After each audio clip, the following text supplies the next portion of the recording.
শুধু কানে আঙ্গুল দিত না, আমার চেহারাটাকে তারা এত ঘৃণা করত, এত ঘৃণা করত, আমার চেহারাটাও যেন না দেখে তারা তাদের চেহারার সামনে কাপড় দিয়ে পরে থাকতো।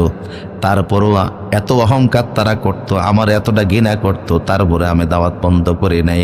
সুম্মা ইন্নী আ'লানতু লাহুম ওয়া আসরারতু লাহুম ইসরারা, আমি প্রকাশ্য দাওয়াত দিয়েছি, গোপনও দাওয়াত দিয়েছি। আমি তাদেরকে প্রকাশ্য দাওয়াত দিয়েছি, গোপনে দিয়েছি, জোরে জোরে আওয়াজ দিয়ে।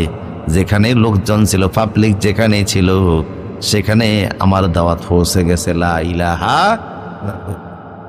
কতভাবে তাদেরকে বুঝিয়েছি, কত তাদেরকে প্রস্তাব দিয়েছি, আমার দাওয়াতটা মেনে নাও। কি চাও তোমরা? সন্তান, সম্পদ, ধন, টাকা পয়সা, দুনিয়ার ইজ্জত, পরকালীন ইজ্জত, দুনিয়ার শান্তি, পরকালীন শান্তি যিনি দিবেন তিনি কে? এক পর্যায়ে নবী এসে বললেন, মালাকুম লা তারজুনা লিল্লাহি ওয়াকারা। আল্লাহু আকবার। নবী দেখলেন যে আমার কথা শুনে না, কিন্তু নেতাদের কথা শুনে। কাদের কথা শুনে? নেতাদের কথা শুনে। এক পর্যায়ে নবী বললেন, আল্লাহর কথা, আল্লাহর মর্যাদা, আল্লাহর শান কি তোমাদের নেতাদের চাইতেও কম?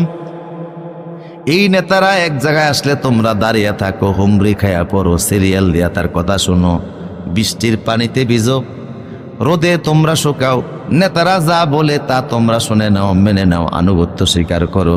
অথচ আমার আল্লাহর কথা কি, আল্লাহর শান, আল্লাহর মান, আল্লাহর মর্যাদা কি নেতাদের চাইতেও কম? অথচ তোমরা আল্লাহ চিনলা না। আলাম তারা কাইফা খলাকাল্লাহু সাবআ সামাওয়াতিন তিবাকা, আমার আল্লাহ তো তিনি যিনি 7 আকাশ সৃষ্টি করেছেন। আল্লাহু আকবার।